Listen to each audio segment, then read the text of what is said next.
Chat, I can't wait to watch this. Chat, I can't wait to watch this. Bob Hayward, a highway patrol officer from Salt Lake City, Guys. Oh. For all the rats in chat that keep asking about this, guys, I'm not. This gonna YouTuber is fucking amazing. Sneeko. I'm sorry. I don't see any value in that. I don't want to. I think it's completely fucking pointless. We're not doing that. Like debate what? Debate what? Like worldviews?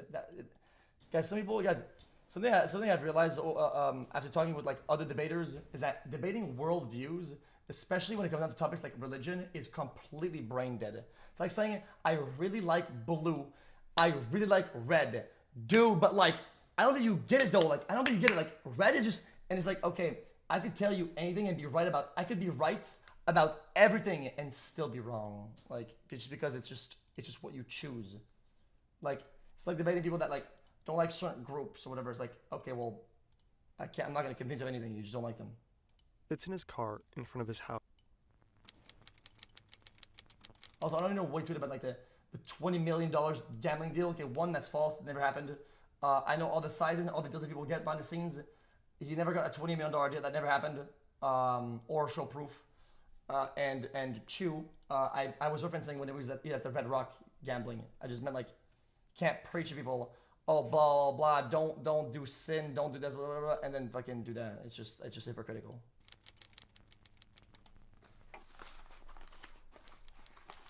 Bob Hayward, a highway patrol officer from Salt Lake City, sits in his car in front of his house on Hogan Street. He's just finishing his shift when a tan Volkswagen Beetle passes by with its lights turned off. Hayward knows his neighborhood and realizes this car is most likely not from here. The officer goes on and checks. The Volkswagen Beetle parks right in front of his neighbor's house. The owners are not home, only their 17 and 19-year-old daughters, alone. This dude's called the He turns on his brights to read the license plate. This startles the driver and he speeds away. Hayward chases him. The driver blows past one and then another stop sign. Hayward has no intention of letting the man escape. A few minutes later, the Beetle finally stops at an abandoned gas station. A man gets out of his vehicle with his hands up. He wears blue jeans, a black turtleneck, and tennis shoes. He has shoulder-long dark hair and smells of weed. Hayward points his gun at him. The man says he's a law student and was at the local drive-in watching Towering Inferno. He got lost on his way home. The only problem is that Hayward drove by the theater earlier. Towering Inferno was not being shown that night. The officer checks the man's car and sees something very strange. The passenger seat is missing. In its place is an open bag with multiple very strange items. A ski mask, a crowbar, an ice pick, a box of trash bags, gloves, a pantyhose, rope, and some wire. In the trunk, Hayward also discovers a pair of handcuffs. I'm going to arrest you tonight for evading an officer, mister. But I intend to ask the county attorney for a complaint against you for possession of burglary tools. Back at the police station, the man gets registered and photographed. While he had the necessary tools, there was no burglary to directly link them to. But without any evidence, he is free to leave the station on bail. Bob Hayward is suspicious. He's convinced that the man wanted to break into his neighbor's house with those two girls inside. Though it was only much later that Hayward would realize the man he arrested that night was none other than America's most infamous killer, Ted Bundy. And it will take a lot more to finally catch him. What are you doing? He's not a wild beast to look at or to hear. Her viciously, biting her. He was thoughtful, charismatic. And clubbing her to death. He was quite personable. Slow down, my young friend. You think you can touch the sky? Where did it all go wrong? At the time, I don't think he did anything.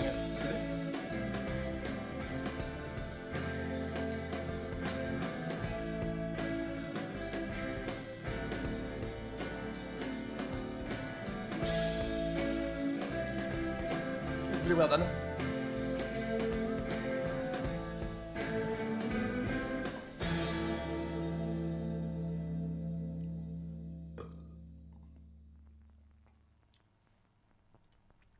The 70s and 80s are the era of serial killers in the US. Jeffrey Dahmer, John Wayne Gacy, Charles Manson. But one of them stands out: Ted Bundy. I think they all He's stand out. handsome, articulate, likable, even.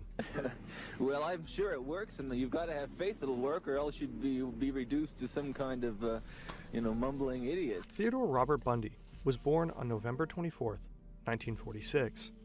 He's a smart boy and grows up in a relatively normal working-class family. I grew up in a wonderful home with two dedicated and loving parents, one of 5 brothers and sisters. A home where we as children were the focus of my parents' lives, where we regularly attended church, 2 Christian parents who did not drink, they did not smoke, there was no gambling, there was no physical abuse or fighting in the home, but it was a fine, solid Christian home. But not everything is all right with Ted. From as early of an age as 3 years old, he does strange things. When his aunt is sleeping, he arranges kitchen knives around her. When outside playing in the forest, he frequently takes apart mice. When swimming, he more than once tries to drown others. He never shows any signs of guilt. For a few years, he and his mother lived together with his grandparents. His family is religious, his grandfather a deacon. But the grandfather is also abusive and violent, a racist wife-beater and collector of violent porn. Despite all this, Bundy adores him and regularly peeks into his collection. Ted is intelligent and good-looking, but he is also very shy. A loner who is often bullied at school, he sometimes has serious outbursts of rage and does not quite fit in with the other kids his age. During his first years at college, Ted is insecure and has almost no social life. A positive memory for him is when he buys a 1968 tan Volkswagen. It gives him a sense of freedom and independence. Over time, Ted Bundy builds the perfect mask. He appears as a confident and charming young man now, graduates in psychology, starts dating girls, and attends law school. But he doesn't care much about the law himself. As a teenager, Bundy had a lengthy history of theft. When he turned 18, it was wiped. But the desire to commit a crime grows and grows inside him. On February 1st, 1974, Bundy breaks into a student's home, abducts, and kills his very first victim, Linda Ann Healy. Bundy's victims are always attractive young women. He approaches them in public places, faking an injury or disability and luring them to his car. When his charm and good looks convinces the women that he's no threat, he beats them unconscious. For the bodies, he has a place on the floor of his tan Volkswagen, right where the passenger seat used to be. He drives to a secluded location where he brutally rapes, strangles, and kills them, often not even stopping there. Every month, more and more women disappear, first in Washington, then in Utah. The public is afraid. The police are desperate. For a very long time, nobody has a clue who did all this or how to find them. Before Ted Bundy, the term serial killer simply did not exist in people's minds. His facade is always well maintained. He even briefly works for the Seattle Crime Commission and writes a rape prevention pamphlet for women. Bundy knows exactly how to not leave any evidence. DNA tests were not yet invented, and even if the police would find something, departments at the time rarely shared information across state borders. But on November 8, 1974, Ted Bundy makes a crucial mistake. He leaves a witness.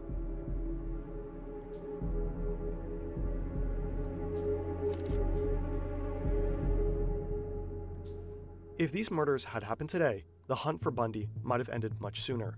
Fingerprint matching and other computing techniques have transformed police work over the last decades. Data science is relevant in countless fields today, and it's not magic. Brilliant can be a great first step to get your foot in the door. With Brilliant, you learn by doing. The fuck? Visit brilliant.org/fern or click on the link in the 20% off an annual premium.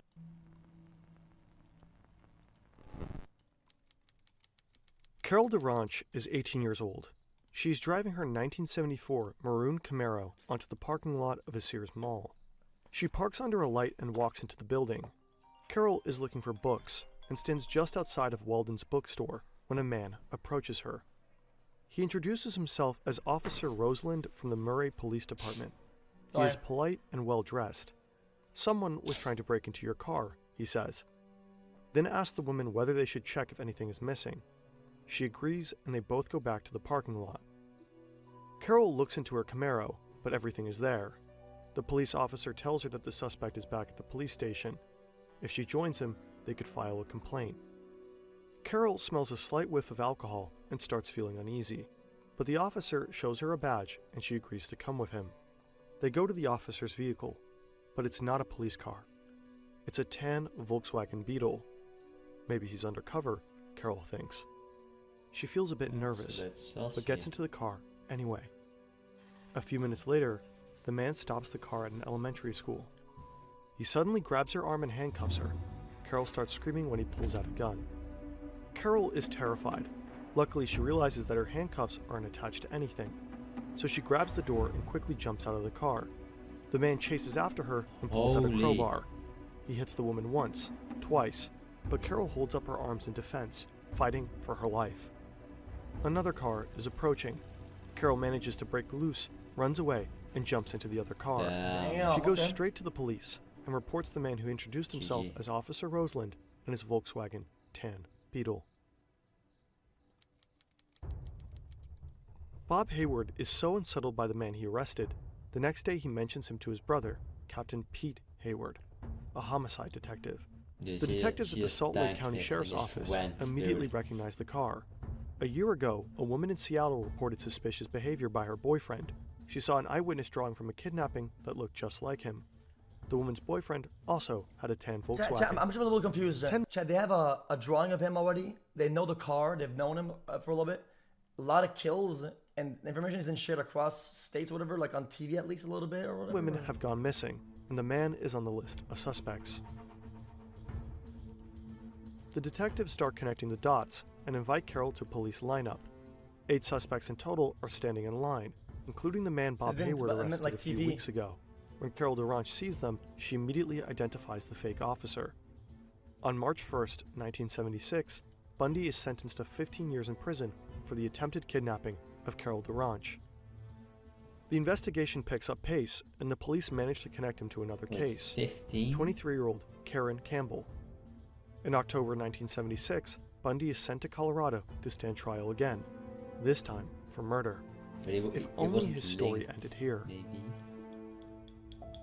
Oh, come on, dude. No shot. Wasn't linked to it. It was just the kidnapping, I think. In his second trial, Bundy decides to defend himself in court. He is a law student after all, and a very confident one. Linked For that, Bundy receives slightly more freedom from the judge than other prisoners. A typewriter, a desk, unlimited and untapped phone calls, and access to the law library in the courthouse. There he can move freely without shackles or handcuffs. Oh, please. Bundy's trial is in full swing. During a recess, he goes to the library. Guys, this person now they know is like a manipulator, uses people, know what he's doing. Brother, he could easily make good phone calls and fucking arrange a bunch of people that don't know what they're doing, whatever, to make him do shit for him. His guard The is in fuck the is hallway, this? smoking a cigarette. It is a sunny day. The sky is blue, and Ted Bundy jumps from a second-story Hindsight, window. they know he's a manipulator. The fall is hard, but after landing, he immediately runs across the street, over a fence, and into an alleyway. From there, he sprints to a river, and from there, straight to the mountains. Bundy planned his escape for weeks, jumping from his bunk bed to strengthen his ankles, going through his exact escape route again and again, putting on a second layer of clothes under his courtroom outfit, practicing how fast he can change, getting a haircut, shaving his beard. A woman rushes into the courthouse and informs a guard that she saw a man jumping from one of the windows. The guards immediately sweep the floor. From the moment Bundy leapt from the windows, it takes them 10 minutes to realize he's gone. The police set up roadblocks. They send bloodhounds into the mountains and tell the residents to lock their doors. Radio stations and newspapers quickly cover the escape. 150 policemen are now hunting a killer on the loose. Ted Bundy wanders through the mountains. He has nothing with him, no money, no food, no plan, only a light shirt and his pants, and since he defended himself in court, a map of the area that was used in the trial. A whole day, he hikes up the grassy hills and by nightfall manages to cross the Aspen Mountain. The next morning, however, is cold and rainy. So instead of wandering further south, he tracks back and finds a small cabin, where he stays for the night. A cabin? On day 3, Bundy leaves the cabin, now better equipped. He has some food, warm clothes, and a rifle. This day, who gave this buster a fucking map of the whole... FBI joins the manhunt, bringing in helicopters. Despite the map, Bundy gets lost. When a rainstorm hits, he becomes even more disoriented. The cold is doing full the rest. inventory. He eventually starts walking in circles and lands back at the cabin. There, he finds tracks of the search party. They're onto him. For 5 full days, Bundy is hiking through the hills. With his ankles swollen and his food running low, he finds himself back in Aspen. His only chance of escape is to find a car. At a golf course, he finally finds an old Cadillac with the keys inside. 70s, It's dude, the I morning swear to of the God. 6th day of Bundy's escape. 2 police officers see a Cadillac zigzagging on the road.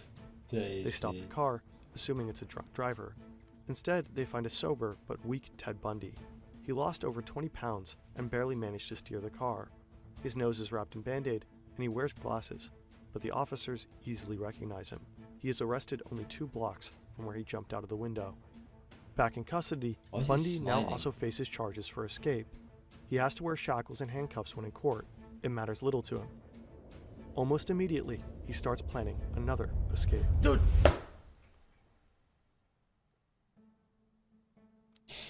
Oh, come on! The guard brings Ted Bundy a warm meal to his cell and leaves, but Bundy doesn't touch it. Instead, he lifts himself up into a small hole in his ceiling. I'm over In the it, weeks dude. prior, he used a hacksaw he got from another inmate on an already loose light fixture to cut open a hole. A To fit in there, hacksaw? he had to lose weight, so he reduced his meal sizes by constantly complaining about the food as a cover. Bundy is prepared. He accumulated $700 from donations for his defense. In the weeks before his escape, he used the trapdoor regularly, searching for a way out, and he found one. The vent leads to a small apartment of a prison guard. Bundy crawls through the tight shaft. When he reaches the apartment, he hears voices. The guard and his wife are eating dinner. Bundy just sits there, waiting for his opportunity. The woman says, "Let's go to a movie tonight." "Sure, why not?" the guard replies. A few minutes later, the door slams shut, and Bundy drops into the apartment's bedroom. He puts on a pair of blue jeans, a gray turtleneck, and blue tennis shoes. Then he walks out of the street through the front door. This time, I'm over it, dude. it takes the guards 17 hours before they realize what just happened. 17? Bundy has long vanished. Wait, somebody's on trial for murder, and after an escape, it takes him 17 It is a hours to quiet check night on in. campus. Oh, man. The parties have mostly ended, and the local Whatever. nightclub is closed for over an hour now. XQ cream pie. Ida Neary comes back from a date with her boyfriend. When she tries to enter her sorority house, come on, man. Chi Omega, she notices that the door is unlocked. She enters and finds that the lights are still on. A few seconds later, she hears a loud noise from upstairs, followed by footsteps. A man comes rushing down the stairs. He's holding some kind of club in his hand. He hastily opens the front door and runs outside. Nita wakes up the others, and they soon realize a monster has been in their house. 4 young women have been assaulted. 2 of them will die.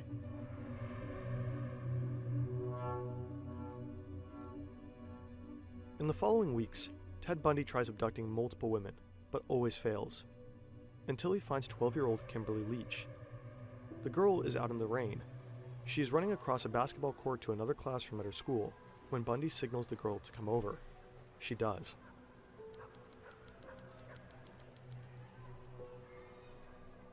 David Lee, a patrol officer from Pensacola, sits in his car when an orange Volkswagen passes by with its lights turned off. Lee knows his area well and realizes this car is most likely not from here. He follows the driver and checks the license plate. The car is stolen. Lee turns on his police lights and the car starts to speed away. But David Lee has no intention of letting the man escape. A few minutes later, Well, that's a the shit Beetle car. finally stops. Bundy must have had a strange feeling of deja vu at this point. Yeah, same thing. I thought it was This a rerun. time, Bundy will not just get out of the car with his hands up. He will not say he's a student who watched a movie and got lost on his way home. This time, He's gonna Bundy shoot. decides to fight. He gets out of the car. The officer points a gun at him. When the officer tries to cuff Bundy, he hits him in the face, kicks him off his feet. The officer fires a warning shot, and Bundy runs. Lee, now running right behind Ted, fires another shot, and the man falls to the ground. But Bundy hasn't been shot. It's a trick to grab the officer's gun. He fails. The officer hits Bundy with his pistol and manages to arrest him. The hunt for America's most infamous killer has finally ended.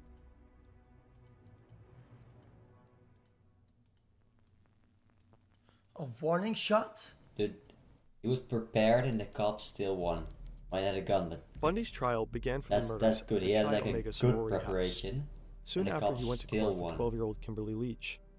That's Bundy an L. tried to defend himself, and in both cases pleaded not guilty. 1 month later, on July 23rd, Ted Bundy was sentenced to death. A few days before his execution, Bundy confessed to a total of 36 murders. Newer DNA samples showed that Bundy might have murdered over 100 people, starting his killings at the age of 14.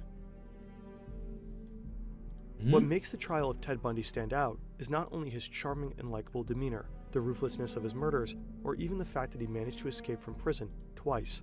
What makes Bundy's trial stand out was the trial itself. It was the first ever in U.S. history to be shown on national television. 3 murders, but is believed to be the killer of perhaps 40 women. Not just another death row inmate convicted of Since he defended himself in court, he had many opportunities to show his charming personality to the public. And many people were fascinated by him, especially young women. Cringe. I think that's just cringe. Are you a little scared when you look at him? I've always hated that concept. Yes, it scares me to be in the same room with him, but I know there's other people in there.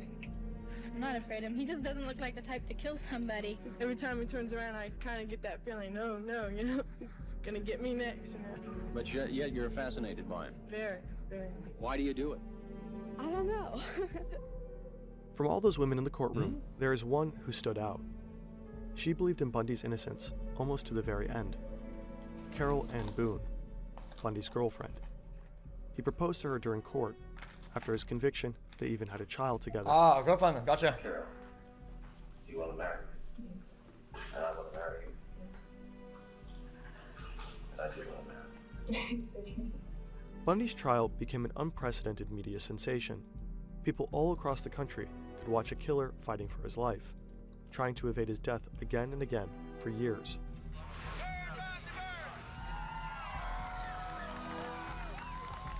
On the last day before his execution, television crews from all over the country came to Florida State Prison. Thousands of people gathered. They had signs with them and fireworks. At one point, the celebration got out of hand. T-shirts were sold. With a phrase, you could hear people chanting, "Burn, Bundy, burn." Yep.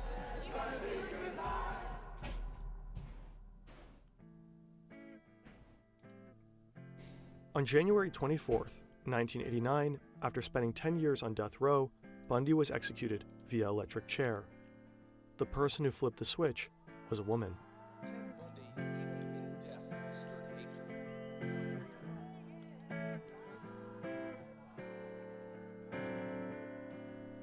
Slow down, my young friend. You think you can What do you say? And okay, I didn't understand how what that does. How do you not put two and two together? What the meaning of that is? slow down, my young friend. Yeah, if you're gonna publicize, make this a whole big public bullshit about this dog shit, and be all up in arms about it, right? The person killed a lot of women and specifically targeted women, right? It's a symbolism of like he took a lot from women. There's like a way for them to show women take a portion back by letting a woman flip the switch. That's it. It's symbolism. It's not that hard.